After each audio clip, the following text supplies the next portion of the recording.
Class 8 का chapter 8वां, दाब और बल का आपसी संबंध। दाब कहते किसी भी क्षेत्र पर लगाया गया बल दाब कहलाता है। जितना ज्यादा बल लगाएंगे उतना ज्यादा दाब प्रतिस्थापित होगा। दाब के लिए हमेशा क्षेत्रफल कम होना चाहिए और बल अधिक लगना चाहिए, उससे दाब आसानी से प्रदर्शित होता है। दाब बराबर होता है कुल लगता हुआ बल न्यूटन में बटा संपर्क क्षेत्रफल, जितना क्षेत्रफल कम हो। दाब की माप न्यूटन वर्ग मीटर से में कर सकते हैं। दाब को कारण ही जो सुई की नीब होती है वो आगे पूरा के पूरा पतली होती है, या कांटी का जो अगला सिरा होता है वो पूरा पतला होता है। किसके कारण? दाब के ही कारण। दाब के कारण ही कांटी जो होता है आसानी से दीवार में प्रवेश कर जाता है, और कपड़े सिलने वाले जो सुई होते हैं वो भी आसानी से कपड़े को सिल देते हैं।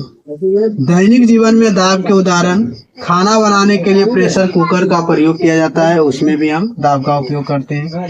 द्रव तथा गैस द्वारा लगाया गया दाब। द्रव तथा गैस तरल पदार्थ है। सबसे सामान्य द्रव जल है। वायु, गैस, धूलकण आदि के मिश्रण है। तरल पदार्थों का एक समान गुण होता है जिसमें दाब लगता है। नींबू को जब निचोड़ने वाली मशीन से, या नींबू को जब हम पानी में इस प्रकार मिचकारते हैं तो उस दाब के कारण उसकी जो बूंदें होती है इर्द गिर्द चली जाती है। द्रवों द्वारा दाब लगाया जाना। द्रवों के द्वारा दाब लगाया जाने के लिए हम एक मापी लेंगे और उस माप के द्वारा एक डिब्बा लेंगे और यहाँ पर एक छिद्र बनाएंगे, यहाँ से देखेंगे, और एक छिद्र यहाँ बनाएंगे, देखेंगे कहाँ से द्रव ज्यादा निकल रहा है, कितना वेग से। तो देखेंगे जो इसके समीप होगा इसका जो वेग होगा वो थोड़ा धीमी होगा, और इसका जो होगा बहुत कम होगा। तो इस प्रकार पता चलता है कि जितना ज्यादा बल लगाएंगे उतना ज्यादा वो दाब प्रदर्शित होगा।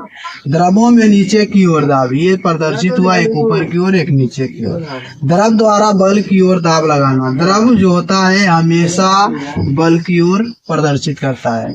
द्रव से दाब। द्रव सभी दिशाओं में दाब आरोपित करते हैं। इसकी जांच के लिए एक साधारण दाबमापी का हम प्रयोग कर सकते हैं जिसे मैनोमीटर कहा जाता है। या गुब्बारा में जब हम हवा को देते हैं तो वो सभी क्षेत्र में फैलता है, जिसके कारण गुब्बारे का आकार धीरे धीरे बड़ा हो जाता है। ऐसा नहीं होता कि एक और बढ़ता है एक और नहीं, चारों ओर फैलता है। वायु तथा वायुमंडल। वायु हमारे चारों ओर है। वायुमंडल का फैलाव पृथ्वी से लगभग 800 किमी से ऊपर है। वायुमंडलीय दाब। वायुमंडलीय दाब, वायुमंडल द्वारा लगाया गया जो दाब होता है वही वायुमंडलीय दाब होता है, और इसमें वेग हवा को मापे जाते हैं। वायुमंडलीय दाब का परिणाम क्या होता है? वायुमंडलीय दाब अलग अलग वस्तुओं पर अलग अलग प्रतिस्थापित होती है, और इसका जो परिणाम होता है वो लगभग ये जो हवा की चाल होती है उस पर निर्भर करता है। यानी 3 लाख किलोमीटर प्रति सेकंड के दर से इसका वायुमंडलीय दाब हम ज्ञात करते हैं। चलिए, इम्पोर्टेंट नोट। प्रति एकांक क्षेत्रफल पर लगने वाले बल को दाब कहते हैं। दाब का मात्रक न्यूटन प्रति मीटर स्क्वायर है, जिसे पास्कल भी कहा जाता है। बड़े क्षेत्रफल पर बल लगने से दाब का मान घट जाता है। बलपूर्वक धक्का है, जबकि दाब इकाई क्षेत्र पर लगने वाला बल है। ठोसों में दाब का मान नीचे की ओर होता है।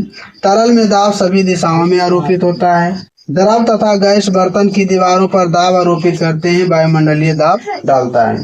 पृथ्वी पर समुद्र तल वायुमंडलीय दाब का मान 100 kPa होता है। एक वायुमंडलीय दाब का मान लगभग 1 kg प्रति वर्ग सेमी होता है। इस प्रकार हम दाब के बारे में विशेषता जानते हैं।